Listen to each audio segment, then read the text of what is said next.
Welcome to my garden that I just started this year, the 2020. It's fall time right now. It's already frozen over a couple of times, but I'm going to reverse this and I'll show you what I've planted. And I'll explain along the way. By the way, if you dig this, my YouTube channel, feel free to subscribe to it, like the videos.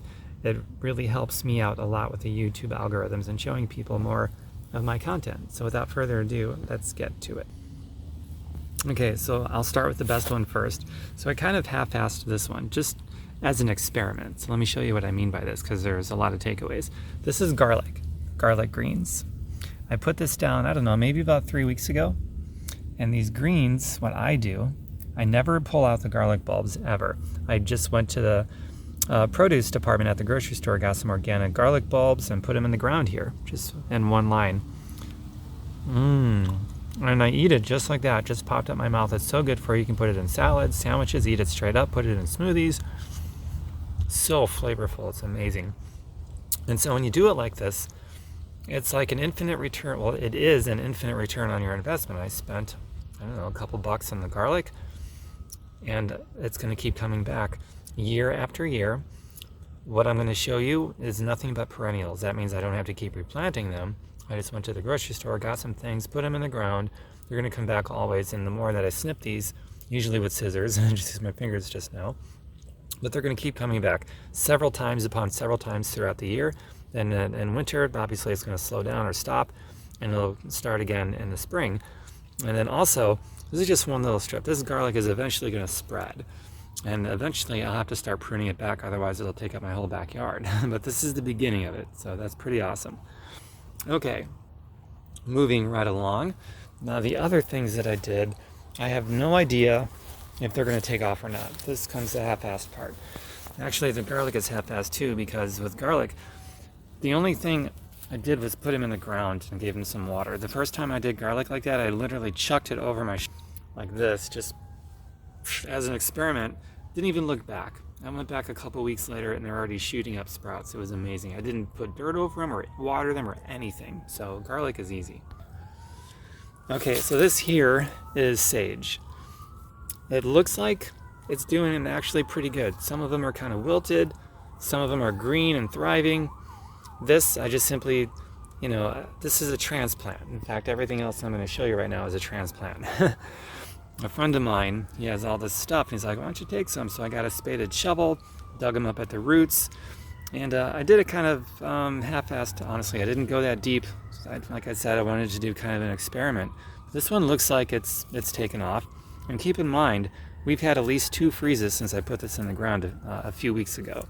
So I'd say this sage here is going to make it, and I'll be very curious to see what it's like to come back in the spring after the winter's done and the ground is thawed, to see what happens, and I'll do more videos of that too. But this is some sage.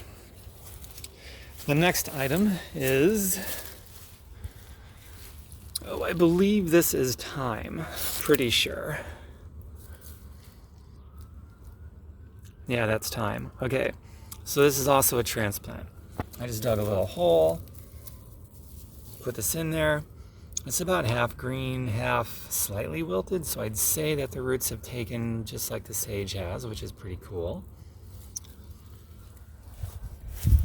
The next, this is, I'm trying to remember what this was. I should have labeled everything, but I did not. Something that went to seed. I want to say these are onion. No, these are chives. That's right. I love chives. So look at this here. So these are seeds. I went to seed. Some of these might have dropped off and hit the ground. I'm hoping so, and so that we can have more chives. So this is something else that's also going to spread, like garlic and like a lot of other things that you eventually have to prune back. So we see some of these long stems here are kind of stiff and it snaps, doesn't have much give or bend. But all of them down here, these shorter ones, these are doing great. In fact, I'm going to snip one right now. Try it out. Chive on. Potent. I love my herb garden. That's what this is, an herb garden, basically, of perennials. So it looks like this is going to do okay, too. It's taken root. And if I dug it up better at the roots, I bet all of this could have been saved. But like I said, an experiment. So this is taking pretty well. Let's go to the next transplant. There's just 2 more. Oh, which one was this? This is mint. That's right. See how we're doing here. So this is mostly dried up and dead, which kind of takes me by surprise because in my past experiences, anytime I've done mint, whether it's chocolate mint, spearmint, peppermint, lemon balm, or whatever, it does really well. But this one seems to be having some problems. Some of it's green, a lot of it isn't. So I don't know, we'll see. And this doesn't seem to be too firmly in the ground anymore. So maybe I did less than a half-assed job on this one, I don't know. Some of these leaves are still green though.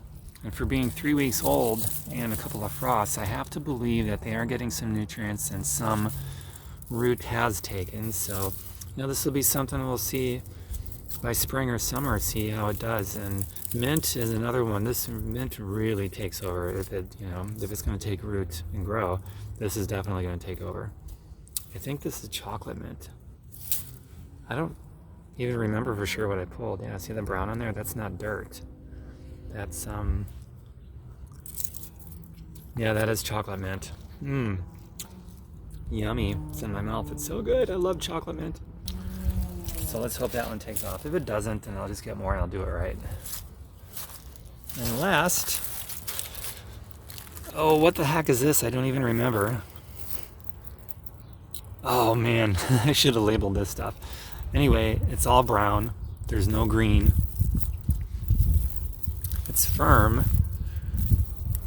but it acts like it would snap pretty easily for the most part. So, I don't know. Whatever this is, I don't think it's going to make it. I honestly, if you want to drop a comment and give it a guess as to what you think this is, because I just don't remember. What is that? I don't know. You guys will have to tell me if you know. Anyway, so that's my garden. And of course, rhubarb, which has been here for a while. So a very important note to make, just like my last garden at my last house, all organic. I don't put down any fertilizers, no pesticides, no fungicides, none of that stuff. I might look into more organic fertilizers. I've never done that either, but in my experience, if you keep the soil, or if the soil is rich in nutrients and all the trace minerals it's supposed to have, then that's like our external metabolism, because the plants that are in the ground, if they're getting all the nutrients that they need from the soil, and they're going to have their own natural defenses built up to fight off insects and disease and things like that, versus if the soil is not mineral rich, even if it's organic. If the soil is neglected, organic or not, it's the plants aren't going to get what they need to build up their own natural defenses, and then you'll need some help to keep insects and disease off. So, and then we eat those plants.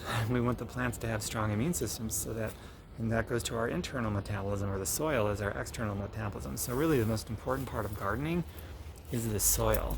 And then that takes care of the plants, which takes care of us. External metabolism being the soil, internal metabolism being our own metabolism and our immune system. So, stick around. I'll give you updates, in the springtime, summer, we'll see what happens. And I'm sure I'm going to be doing more to this. This is just sort of a half-assed start to my garden as an experiment. And then I'll do more with it, and I'll turn it into a bigger herb garden, and we'll see what else I feel like planting. I might even put some blackberries and some raspberry bushes along the fence here, and maybe a grapevine. I could see myself doing that. That'll be a lot of fun. So, bye for now, everybody. Until next time, subscribe, like, drop your comments. It really helps me out a lot. Plus, I love seeing your activity and the interaction here with all of you for that human connection, right? Bye for now. Mwah.